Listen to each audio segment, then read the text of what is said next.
প্রিয় দেশবাসী ও সচেতন ছাত্র সমাজ, আপনারা জানেন গত 29 জুলাই আমাকে ডিবি কার্যালয়ে নিয়ে নেওয়া হয়েছিল।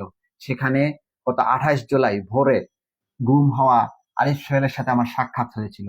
আরিফ সোহেল জানিয়েছিলেন গত 28 জুলাই তাকে সারাদিন রিমান্ডের নামে মানসিকভাবে নির্যাতন করা হয়েছে। সারাদিন একটা রুমের মধ্যে নিয়ে মানসিকভাবে নানাভাবে টর্চার করে তার কাছ থেকে একটি স্বীকারোক্তি আদায় করার চেষ্টা করা হয়েছে যে আরিফ সোহেল, তুমি একটা সিগনেচার করো। কি সিগনেচার করতে হবে? কর্মসূচি প্রত্যাহারের ঘোষণা দিয়ে সেই কাগজে সই করতে হবে। কিন্তু আরিফ সোহেল কোনো ধরনের আপোষ করেনি, তিনি কোনো কাগজে সই করেননি এবং কর্মসূচি প্রত্যাহারের ঘোষণার বিপক্ষে অবস্থান নিয়ে সারা দিন মানসিক নির্যাতনের শিকার হয়েছেন। পরের দিনে 29 জুলাই তাকে কোর্টে হাজির করা হলে সরকার তাকে আদালত তাকে 6 দিনের রিমান্ড দিয়েছে।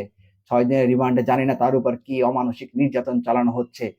তিনি অমানসিক নির্যাতন, মানসিক নির্যাতন সহ্য করেও কোনো ধরনের আপোষ করেননি, শহীদের রক্তের সাথে বেইমানি করেননি।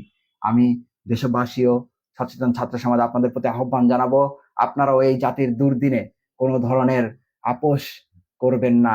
শহীদের রক্তের প্রতিটি ফোঁটা বদলা না নেওয়ার আগ পর্যন্ত, আমাদের 9 দফা দাবি বাস্তবায়নের আগ পর্যন্ত আন্দোলন চলবে। আরিফ সোহেল বলেছেন তাকে যত ধরনের নির্যাতন করা হোক না কেন তিনি কোনোভাবেই আপোষ করবেন না। 9 দফা দাবিতে তিনি আন্দোলন চালিয়ে যাওয়ার ঘোষণা দিয়েছেন এবং তার জন্য দেশবাসীর কাছে দোয়া করার আহ্বান জানিয়েছেন। সকলকে ধন্যবাদ।